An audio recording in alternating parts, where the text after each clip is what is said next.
So I've had the pleasure of working with Josh for about 12 years now. We've worked a lot together on different kinds of math circle and other sort of math engagement activities. And if you haven't met Josh before, you're in for a real treat today.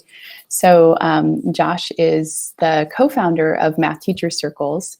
He was involved in a group that helped start Math Teacher Circles, started discussing it back in about 2005 and got the program going in 2006. And he's been really, really involved with this program ever since. He's also the founding director of the Julia Robinson Math Festival, which is another really wonderful program involving students and families in engaging mathematics. And so Josh is a former high school teacher. He's currently a freelance math teacher. He teaches a lot for Art of Problem Solving as well as at math circles all over the country. And we're really lucky to have him here with us today. So Josh, you want to come on up on stage?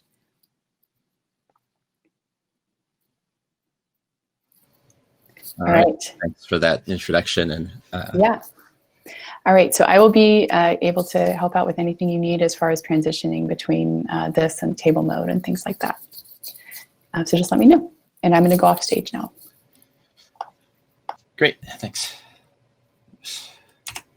Okay, so I see some nice familiar names in this participants list, and that's great. And a whole bunch of people who I think maybe are new to the idea of Math Teacher Circles.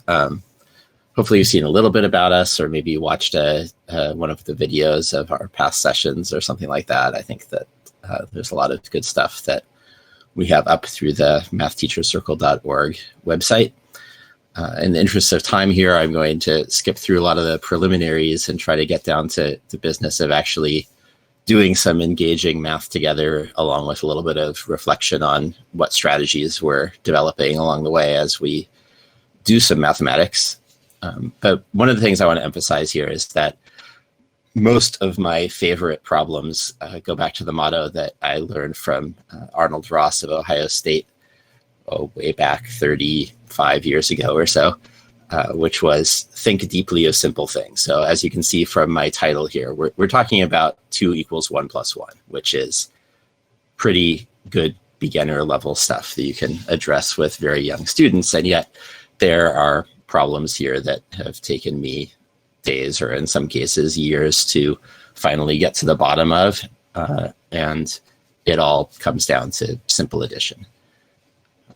So it's a lot of exposing the interest and complexity that you can uncover in even the simplest of things. And a lot of what we want to do is to try to show that it's a puzzle solving activity, it's a investigative activity, it's creating a mystery kind of activity to engage in mathematics. So given the title 2 = 1 + 1, that's an example of compositions. So there's the 2 ways to make 2, namely 2 and 1 + 1. So there's a nice general chat if anybody would like to start typing some of the ways they think are the legal ways to make 3. Of course, I haven't told you what the laws are, so at this point, it's a completely unfair question, which is my favorite kind, maybe. Anyway, let's see if, yeah, okay, good. Right. So I'm seeing some suggestions. Yeah, that's 3, 1, 2, 3, 4, good. Yeah, I'm seeing some that would have added other ways to make 2 also, right? So your ideas are definitely ways to make 3, but if they were legal, then we'd also have things like 2 + 0 and 0 + 2 as ways to make 2.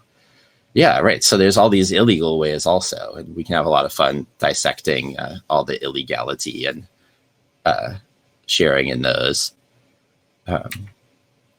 So those are the 4 ways to make 3. There's 3 itself, and 2 + 1, and 1 + 2, and 1 + 1 + 1. So now that we've seen that, what do you think would be a way of stating the laws? Maybe I can see some more chat ideas here about how you would state some or all of the laws. And one thing I like to suggest is we can Oh yeah, look, I'm seeing already a lot of the kinds of things that I enjoy, which is I would much prefer rules that tell me what I can do than rules that tell me what I can't do. And that's what I'm seeing is those sort of positively stated rules of what is allowed. And, there's sort of the implicit that what's not stated as being the legal things are illegal. So, yeah. Right. So pretty much we have these ideas coming up. Those look good. So positive integers, or some people say natural numbers. Occasionally, some people define natural numbers to include 0, although most people don't. So probably saying natural numbers is safe, but if you say positive integers, that's a little bit less potentially ambiguous, I think. Only addition, I saw somebody say that. And order matters. Or maybe a fancier way to say that would be the same collection of numbers in different orders would be considered different compositions. Or sometimes I say it this way to try to encapsulate it all in one short phrase. It's the total of a list of positive integers. So the total means we're only using addition. A list, at least to me, is enough to imply that the order of the list matters. And then positive integers to say which things we're allowed to do. So let's move on to the big question that we're going to come at in a variety of ways, which is how many ways are there to make 100? So we've found the ways to make 2 and make 3. And this is what we're going to be wondering about and investigating and coming at from a variety of different ways for the rest of this session. And one thing that I like to encourage people to do for a big variety of reasons is to make some kind of estimate of what the answer is going to be. Give it your best guess. Think about some kind of range of bounds that you'd feel pretty confident about putting on it. I mean, you could make a very big range and then be very highly confident. So you want to try to narrow it down to a point where your confidence is a little less than 100%. And, commit to your estimate, write it down. And for me, one of the big values of doing this is that the ways to make those kind of estimates, first of all, is getting you thinking about mathematics in a little bit of a different way than a procedural kind of way of getting answers. And then also, for me, one of my strengths now that used to be a weakness in my mathematical skill set was being able to check my answers effectively and efficiently.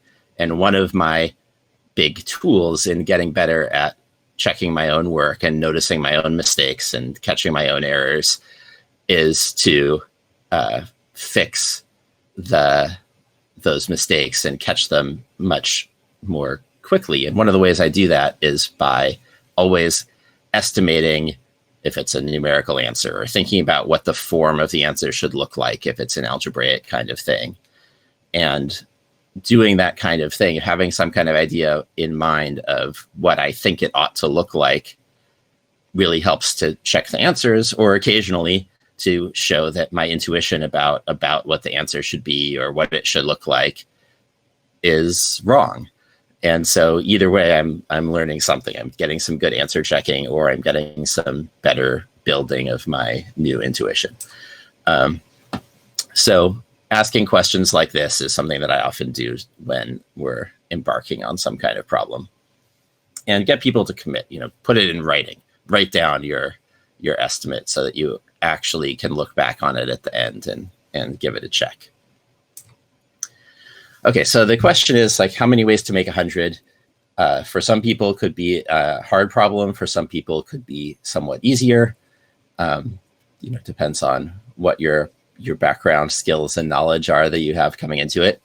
So I'd like to get us to reflect some on what we do in both of these kinds of cases. If the problem is easy for you, one common solution is to sit around being bored or annoyed or whatever. And instead of that, what I want to encourage you to do is create your own variations on the problem. What could you tweak about the rules or the question that would make it more interesting? Can you ask something more specific or more general that makes the problem hard enough to be challenging and interesting for you? And conversely, if you have a hard problem, what I really want to focus on is what are the skills and strategies that we want to use to try to make something more accessible, right? And so one thing to do when you have a hard problem is don't do it yet. Do something easier first. If you want to get good at something, reaching for something that's too difficult for you or too big or out of your reach is a recipe for frustration. And making an easier problem or an easier version of the same problem for yourself and doing that first is a really great strategy for wrestling with hard problems. And people do this all the time. There's problems that we wish to solve. I don't know, prove Fermat's last theorem. It's pretty hard. It took a few hundred years for people to figure out enough tools to get there. But in the early days of it, people would find, oh, well, I can show something about its truth in this particular situation, or for this exponent, or for numbers that have certain properties. And you can get little bits and pieces of solutions by making your own easier problem about what part of this really big, hard problem you are going to attack at first. Also, in a lot of cases, doing easier problems lets you discover some new patterns or ideas or strategies that you can then employ as part of solving the harder problem. Right. So when you're doing those easier problems, maybe you can find a whole sequence of easier problems and then do some strategizing and organizing about how you're going to use them. And also, patience is a skill. It's something that you can practice.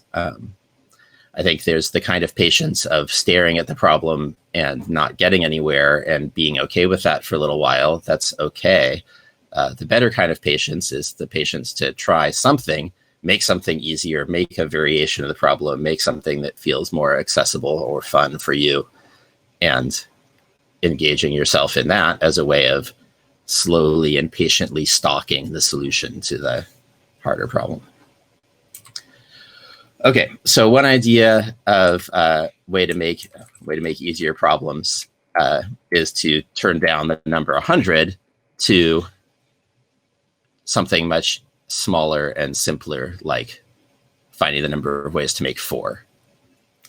And I'm going to go just a little bit farther with this, and then we're going to split into tables and see what kinds of different approaches people are going to take to working on the problem. Right.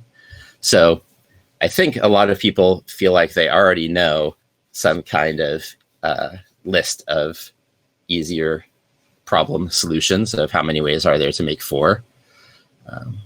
Although, maybe the real pro move would be to go all the way down to 1 or maybe 0, but 0 is tricky, right? We could have a big argument about whether there's no way to make 0, because after all, we can only use positive integers, or whether there's one way to make 0, namely having a list with no numbers in it. Because although the numbers in the list have to be positive integers, how many numbers are in the list could be 0.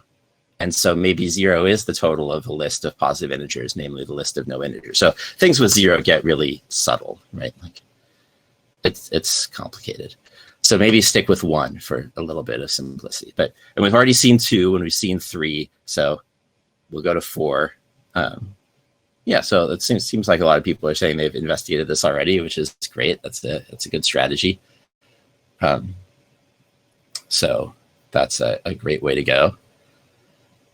And I think it looks like a lot of people are maybe working on this one.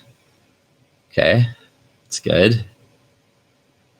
And yeah, people are finding different numbers of things, which is great, right? Whatever number you have, you should think to yourself, first of all, is there a way to be sure that I haven't left anything out? Or as the lists start getting longer, is there a way to check that you haven't accidentally listed something twice and counted too many things?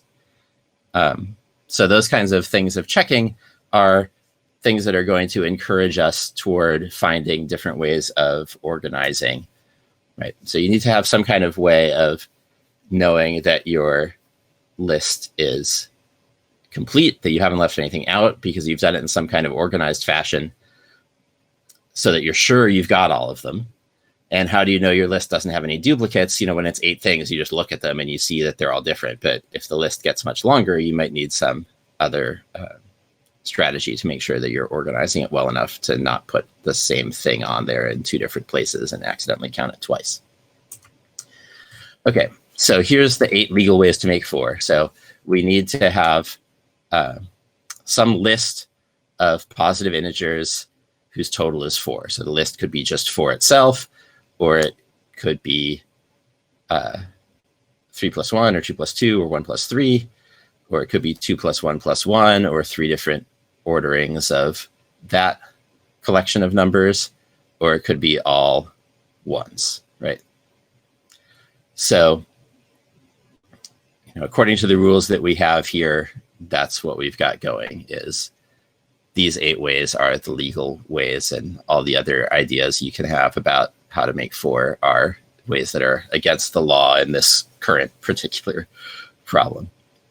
Right, so that's 8 ways, and they're organized here in a way that seems like common sense to a lot of people, or the most natural way that a lot of people gravitate toward in organizing these 8 ways is organizing it by how many numbers are used in the sum, right? So we have 4, we have 3, there's 1 way that uses 1 number, there's 3 ways that use 2 numbers, there's 3 ways that use 3 numbers, and there's 1 way that uses 4 numbers, right? So we've counted them in an organized fashion based on how many numbers we used in the sum. And one of the things that we're going to be exploring a bunch is, what do you discover along the way by choosing different ways of organizing your list? So what I'd like to do right now is to split into tables and have you start by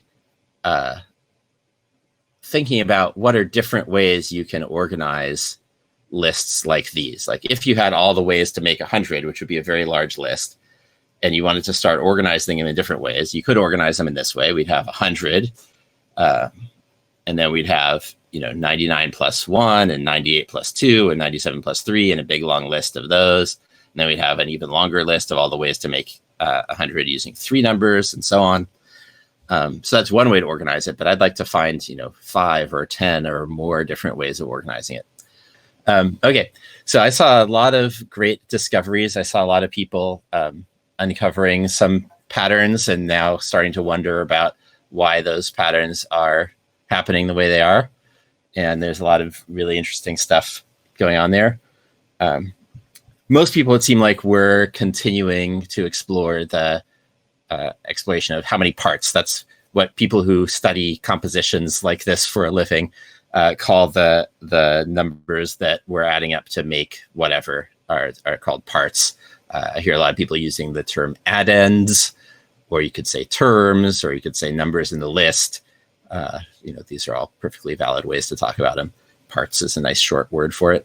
So how many parts was really common. I heard at least one group working on a different organizational scheme, which was saying, what's the first part, right? And saying, let's organize by what number is the first number in our list, or what's the first addend in our sum, or whatever terminology you want to use for it. So that was another one that I saw that, in fact, I think is what I'm going to explore with you first here, because it leads to maybe the simplest analysis. One much harder problem, and of course, a priori, you don't have any obvious way of saying which one of these or ones of these will be easier or harder. You have to actually do them and investigate and find out what leads to simpler or easier to find or easier to understand patterns. But a really good pattern is thinking about how big is the largest number you used, right? So for making 100, we've got one way where 100 is the biggest. And then we've got 2 ways where 99 is the biggest, because it could be 99 plus 1 or 1 plus 99. And then we've got 3 ways where, no, more than 3 ways where 98 is the biggest, right? Because we have 98 plus 1 plus 1, and 1 plus 98 plus 1, and 1 plus 1 plus 98, and also 98 plus 2 and 2 plus 98. I guess that makes 5. Yeah.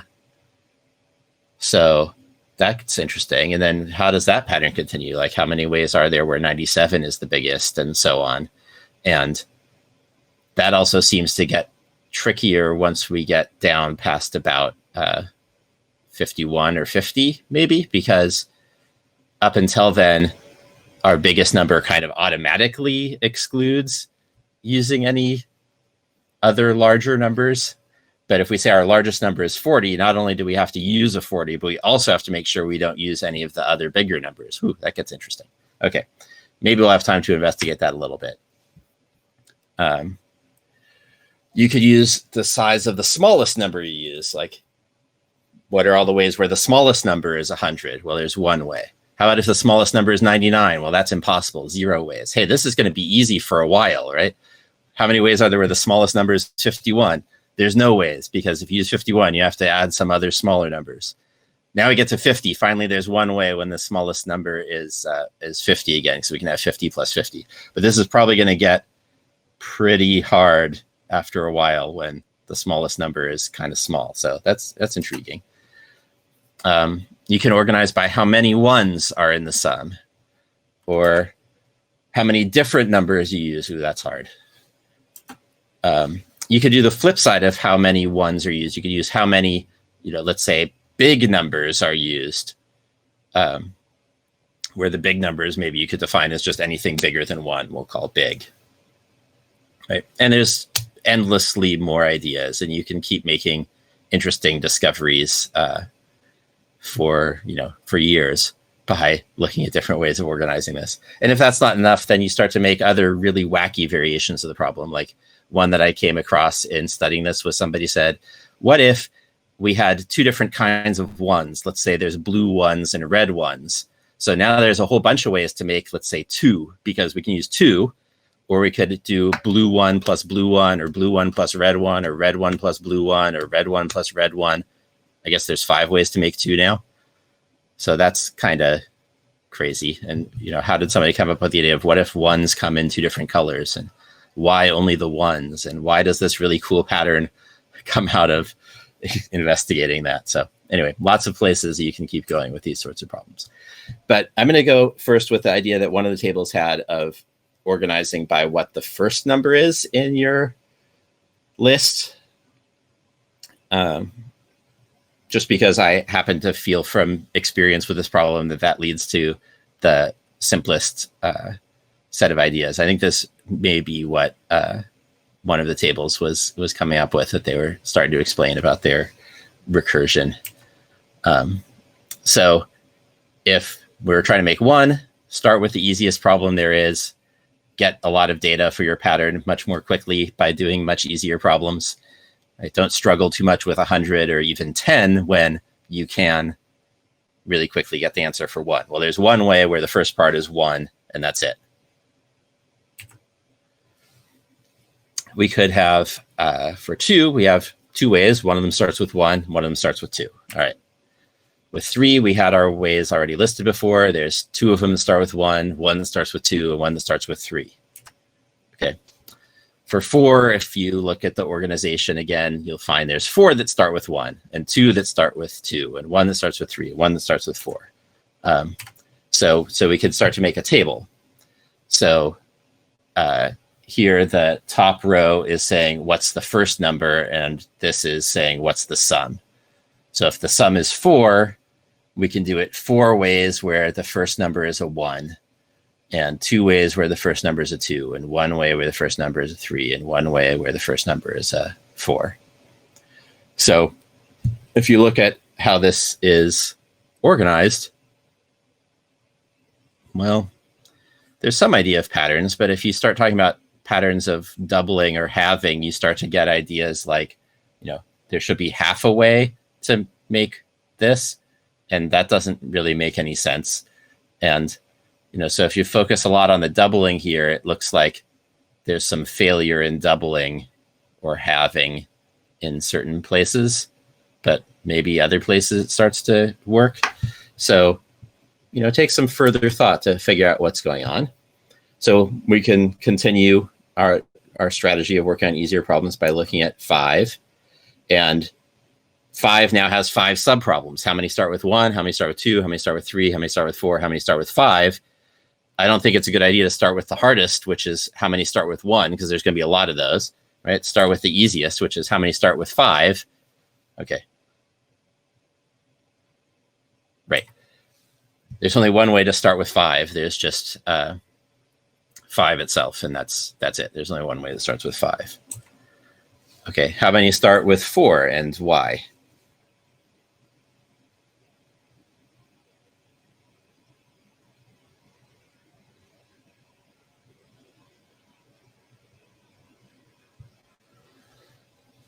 Okay, we got 4 plus 1, so there's at least 1.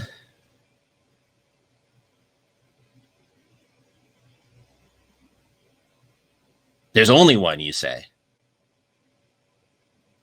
Oh, really, only 1?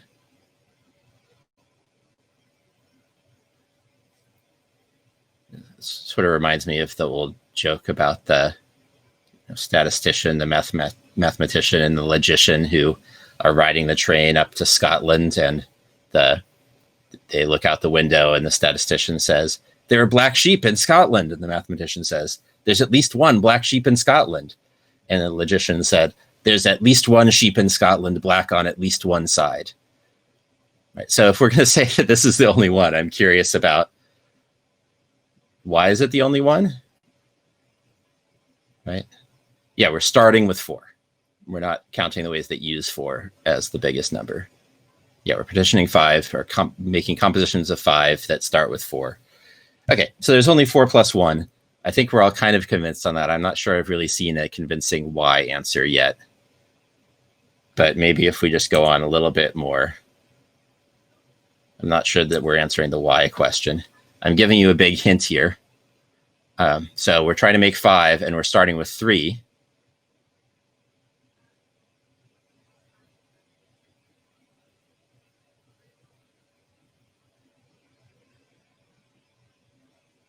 Okay, 3 plus 1 plus 1. So there's at least one way to make 5 starting with 3.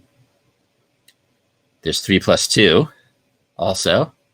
Okay. So it looks like there's at least 2 ways. Ah, yeah, right. What is the blue rectangle covering up? Whatever it's covering up has to add up to make 2. But we already earlier learned, as a lot of you are pointing out, that there's 2 ways to make 2, right? So we can recycle our previous knowledge here that there's 2 ways to make 2. And now we know there must be 2 ways to finish this because there's 2 ways to make 2, and we need 2 more to start with 3 and make 5, right? So what we have hidden under the blue rectangle there is the number of ways to make 2, or all the possible ways of making 2, and there's 2 of them. So to make 5, starting with 3, there's going to be the same number of ways as there are ways to make 2, which we found before was 2 ways. And so, therefore, by the same logic here, if we're making 5 and we're trying to start with 2, then we need 3 more. And how many ways are to do it? We found there's 4 ways before. So we can use our previous results. So doing an easier problem is not just a tactic for us to get started when we have a hard problem, like, oh, 100, that's really big. It's too hard. I better try something easier so I can have some success. I can build some confidence. These are all important reasons why to make and do an easier version of the problem. But there's an even stronger reason, which is depending on how you tweak your problem, you may learn things on the way that are useful in indirect, or in this case, in extremely direct ways for solving the harder problem, because now we can actually say there's 4 ways to make 5 starting with 2. And the reason we know that is because we already solved the problem of what are all the ways to make 3. So it's incredibly powerful strategic thing to do to make your own easier problem and solve that. Right. There's 4 ways to make 3. So there's 4 ways to make 5 that start with 2. And similarly, we know how many ways there are to make 4. So we know how many ways there are to make 5 starting with 1. That equals the number of ways to make 4. And the number of ways to make 4 was 8. So we can fill in a whole nother row of this thing. And now we can see that there's, well, we can add those all up, right? So now we know there's, well, hey, that seems to make 16, twice as much as the one before. But maybe here we can not only see that in the case of 5, there are 16 ways, but we can start to see a reason why this is going to happen. Right? When we start to fill in this row for 6 in the table, what's going to happen? Well, this 1, same as this one, and this one, and this one, and this one, and this one, are based on making 6 using just the one number 6. Then here we make 6, we start out with 5 plus something, but that's just the same situation as making 5 with 4 plus something, or 4 with 3 plus something, or 3. Or this is just going to be copies of the same number over and over again. This is going to just be copies of the same number over and over again as we work diagonally like that, right? Because it keeps going back to the same thing. If we're making 6 equals 4 plus something, it's the number of ways to make 2. 5 equals 2 plus 3 plus something is the number of ways to make 2. 4 equals 2 plus something is the number of ways to make 2. 3 equals 1 plus something, it's the number of ways to make 2. So all of these things are going to copy forever diagonally. So what that means is that for 6, this part of the row is going to be a copy of the 5s. So all of this stuff together is going to be a copy of all of this stuff together. In other words, it's going to add up to the total number of ways to make 5. And then in this box, if I make 6 starting with 1, it's 1 plus I need 5 more somehow. So this box is also going to equal the total number of ways to make 5. Right? Here we get the total number of ways to make 5 because it's a copy of the previous row. And here we get the total number of ways to make 5 because that's what we need. It's 6 equals 1 plus something. The something has to be one of the ways to make 5.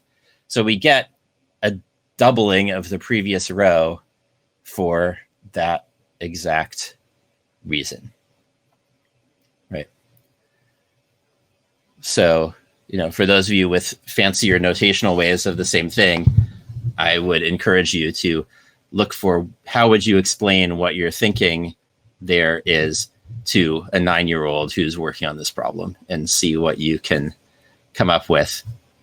Right. Yeah, we also have an interesting pattern where each number is the sum of the column above it. Right? Like this is going to be 16, which is the sum of this row, but it's also the sum of this column. And this 4 is the 2 plus 1 plus 1 here, which is also the 2 plus 1 plus 1 here, because they're actually copies of the same number because the diagonals are always the same. It's pretty cool. Okay, so it's going to keep going with this same pattern, and we now have at least some good reason for the doubling. One way to say it is if we're making 7, for example, the number of ways to make 7 starting with 1, that equals the total number of ways to make 6. And then everything else put together equals the total number of ways to make 6, because I can turn these into these. I can turn these into these. What do? I bump up the first number by 1. Right? So, for example, like these 4 ways right here, maybe it's easier for me to type it in the chat than to try to actually draw using this particular tool, right? Like that 4, 6 starting with 3, 4 ways. And what are those 4 ways? Well, it's all the ways to make 3.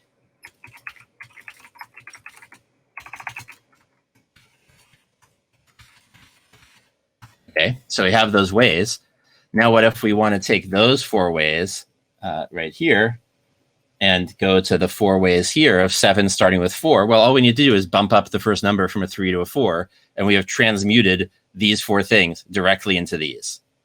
So all of these numbers will be a copy of all of these because all the ways of making it are exactly the same way as just with the first number increased by 1.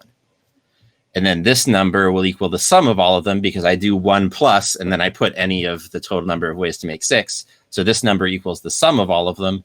So we've got a copy of all of them. That adds up to the sum, plus an extra copy of the sum. We get exactly twice as much every time.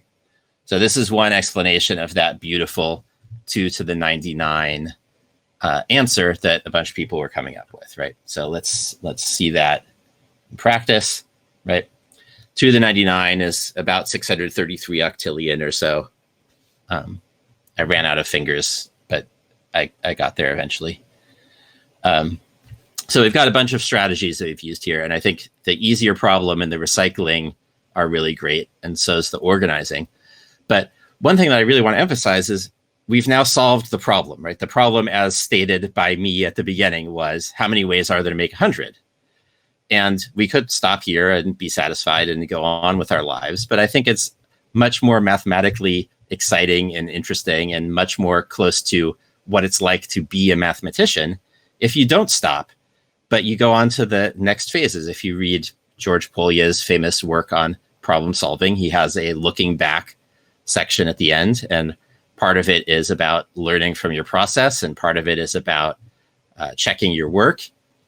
But I think there's also an important part of that, which is like, okay, now what? Just like I tweaked the problem to make it easier by saying, let's not just dive into trying to figure out how many ways to make 100, but let's look at smaller numbers and see how we can use that. We can also tweak the problem in all kinds of other ways. We can ask, what if we organized it in this way or that way? Or what if we change the rules? And let's say we made even numbers illegal and you can only use odd numbers, then what would happen? And doing a bunch of those what ifs. What if we organize it like this? What if we tweak the rules that way? Then what? And start investigating and seeing which ones seem to lead to cool and interesting patterns. So there's the famous book is George Polya. He was a mathematician at Stanford.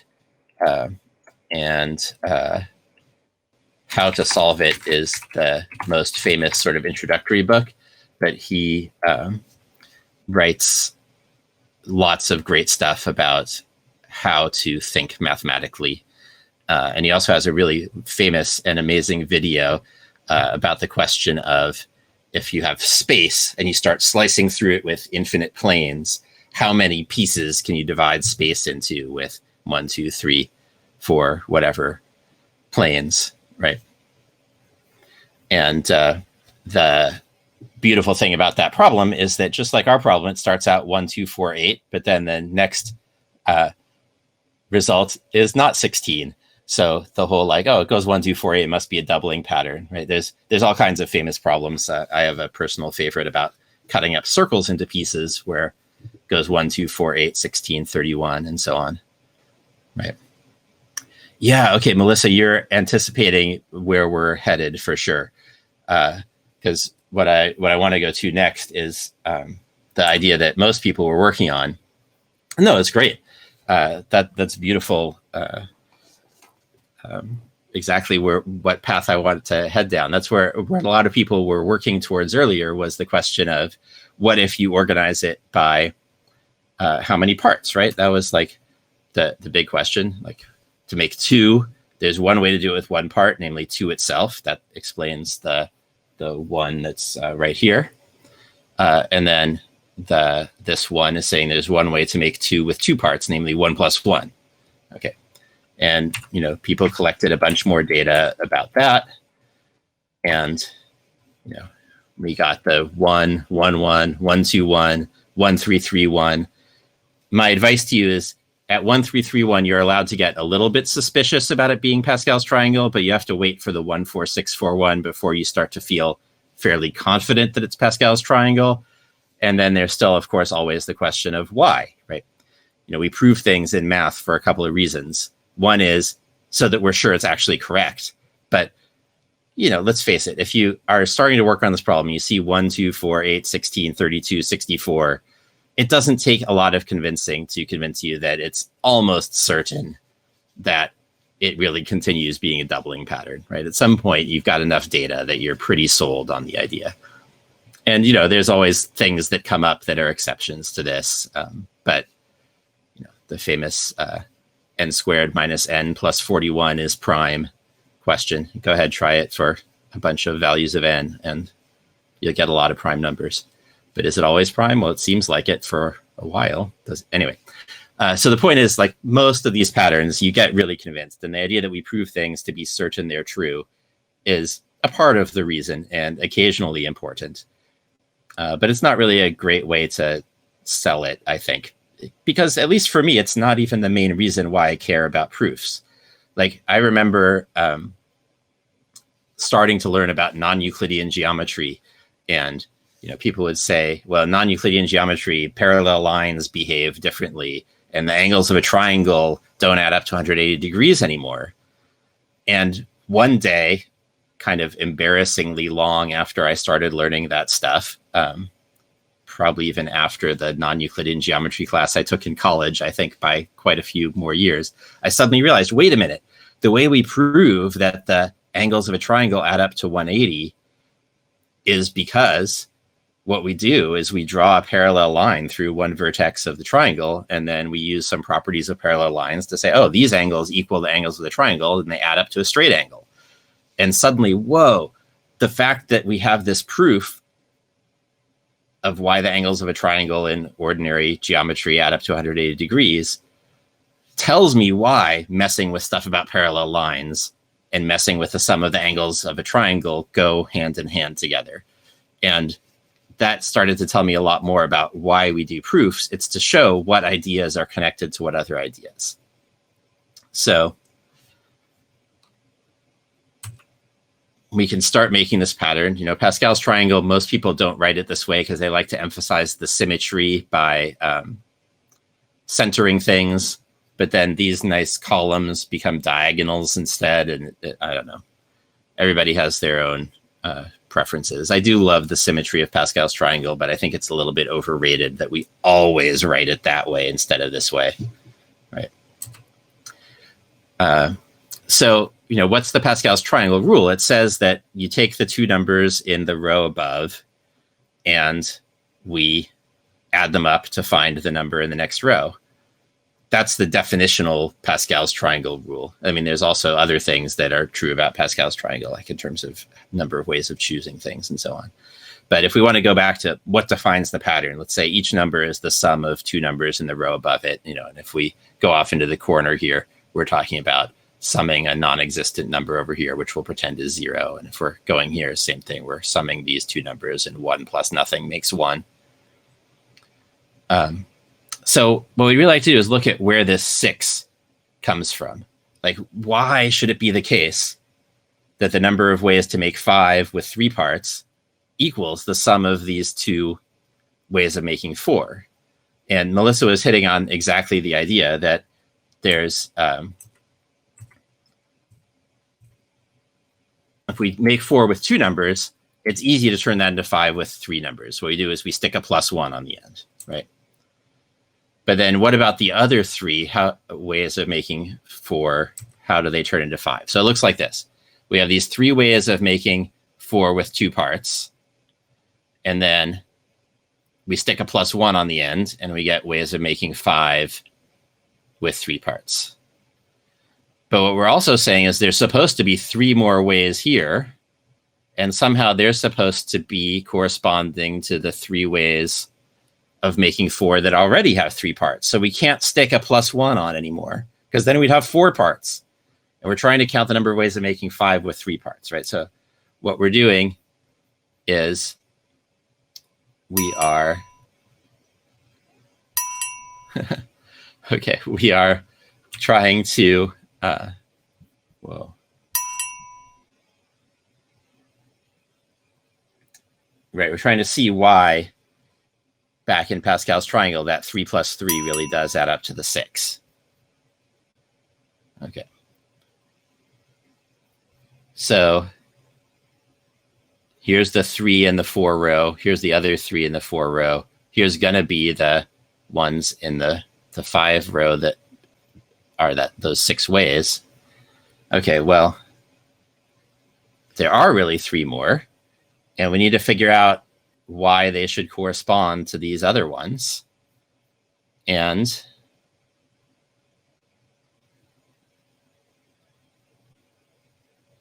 what we have here is these ways that need to somehow correspond to these ways. And Melissa shared a great idea, which is there's another way to stick one more on the end, but instead of sticking it with a +1 that makes one more number in your list, we already have 3 numbers. We want to still have 3 numbers. We can take these and just bump up this last number by 1, right? Let's say increase it by 1. I'll call this adding 1 because there's a plus sign. And I'll call this increasing by 1 because I'm not doing any more adding. I'm just increasing the number by 1. So then they'll correspond in these ways. We can turn these 3 ways of making 4 into these ways of making 5. And so we have our correspondence. So that's pretty exciting. So we can take those 3 and 3 ways of making 4 and turn them into 6 ways of making 5, and thereby explain why Pascal's triangle is good stuff. All right. Yeah, for those of you with the tech chatter, the breakout rooms in Zoom are pretty cool, but the thing here is that when we pause this and go back to a table, your table whiteboard will still be there, your table chat will still be there. There's all kinds of things that let the tables be closer to the reality of physical tables, whereas in breakout rooms, you can't do that. And similarly, in breakout rooms, if you've done some text chat and I come and visit, I can't see any of the chat you did when I wasn't there. So anyway, there's some definite advantages to the way the table model works here. Right. So anyway, we've got this super cool pattern, but I think I can make it even cooler, which is we can go back to Stone Age math, back when I was a kid, and we had to carve our math on antelope bones with sharp rocks instead of all this fancy technology like pencils and paper, right? And we're thinking about, okay, I've carved this on my antelope bone, and going and killing another antelope would be a real pain. And I want to turn all of these things into 5s. Well, if I want there to still be 3 parts for these ones, I better carve another plus sign and then another tally mark. Right? This says 3 plus 1. This says 3 plus 1 plus 1. So if I only have 1 plus sign, I have therefore 2 parts. And I need to put another plus sign with my extra tally mark. Here, I can't put another plus sign. I already have 3 parts, and I'm trying to make the ways of making 5 with 3 parts. So I have to put my extra tally mark on without a plus sign. So I just carve down an extra tally mark. In other words, increase the last number by 1. So that's pretty nice. And this leads to all kinds of other ways of seeing the original doubling pattern we were talking about. Like, let's say I've carved on my antelope bone all the ways to make 7. It's a big antelope. And I want to turn it into all the ways to make 8. Right? So what can I do? Oh, right. Yeah, we could add 1 in all kinds of different places, but then we'd make the same thing a whole bunch of different ways. What this does is it neatly splits it into 2 groups. There's the group of things that end with 1 as their last part, and the group of ways that end with something more than 1 as the last part. So, because really what you need to see here in order to show that you have the same number of things, right? If I just show, well, hey, I can take these things and I can make them these. It might be that I only have 4 fingers here and I have 5 here. If I just show I can turn these things into these, I might have some extra things that are uncounted. I have to show that I can also take these things and put them back the other way. Now I know they have to match up 1 to 1 and be the same number of things. So if we're thinking about it in terms of the reverse process here too, we can take our ways to make 5 with 3 parts and split them into 2 categories. The ones that end with 1 and the ones that end with bigger numbers. And the ways that end with 1, I can just knock that 1 off the end and I get this. And the ways that end with something bigger than 1, well, if I think about it in the tally mark kind of way, in the Stone Age math, I can knock off that final tally mark and I get a way to make 4 that still has 3 parts. And so we can see the correspondence goes both ways. That's how we know that there must be the same number of things in both sets, right? We can take the 4s and turn them into 5s, and we can take the 5s and turn them into 4s and get this beautiful correspondence. Yeah. But this also gives an explanation of that doubling pattern, right? If I have my antelope bone with all the ways to make 7, and I want to turn it into all the ways to make 8, well, for every way to make 7, I have 2 choices of how to change it into a way to make 8. I either stick a +1 on the end, or I just stick a tally mark on the end without the plus sign. And ta-da! We've got twice as many ways. Or you can think about another way. You could think about starting with a row of 8 plus signs, and then into a row of 8 tally marks. If we have a row of 8 tally marks, we can stick a plus sign into the spaces between them or not. We have 2 choices for each space, so the total number of outcomes. And then the Pascal's triangle thing, I can look at this collection. Why are there 6 of them? Well, if I have 5 tally marks, I have 4 spaces between them. And for each space, I can choose whether to put a plus sign or not in it. And I need to have 2 spaces with plus signs. So from 4 spaces, I have to choose 2 of them to be plus signs. And boom, more Pascal's triangle connections. Really exciting stuff, right? So I think the lesson here is that representing the problem a different way, right? We're so used to writing numbers in our fancy Arabic numeral way. And, all gratitude to Fibonacci for introducing that wonderful Arabic idea to Europe. But, it's not always the best to write 3 with our fancy numeral 3. Sometimes writing 3 with tally marks actually helps you solve the problem and understand it better. Because now what we're thinking of in terms of making, 5 in different ways is we're thinking about inserting plus signs into spaces between tally marks. And you can't see that way if you write the 3 as our usual numeral 3. You can only see that way when you have tally marks that have spaces. So representing things in weird ways, showing things with multiple different ways of looking at it, comes up with all kinds of new insights. All right. I think we're meant to be wrapping up pretty soon here, despite the 30-minute extension. I don't think anybody actually wants me to yammer on for that long. But maybe instead of ending the presentation and dismissing everybody, we'll go back to tables, and people who want to hang out and keep working on it together certainly are welcome to do so. And one way that I want to encourage you to think about looking at it is by what the largest number used is. So for example, what this 2 right here is telling us is that if we're making 3, and the biggest number we use is a 2, there's 2 ways, namely 2 plus 1 and 1 plus 2. And if you go on with that, you find these really interesting patterns. So I'd like to really encourage you to look some more at all of these kinds of strategies. But especially, I want to remind you about look at easier problems, organizing, and ways of reusing your previous results. Thanks, everybody.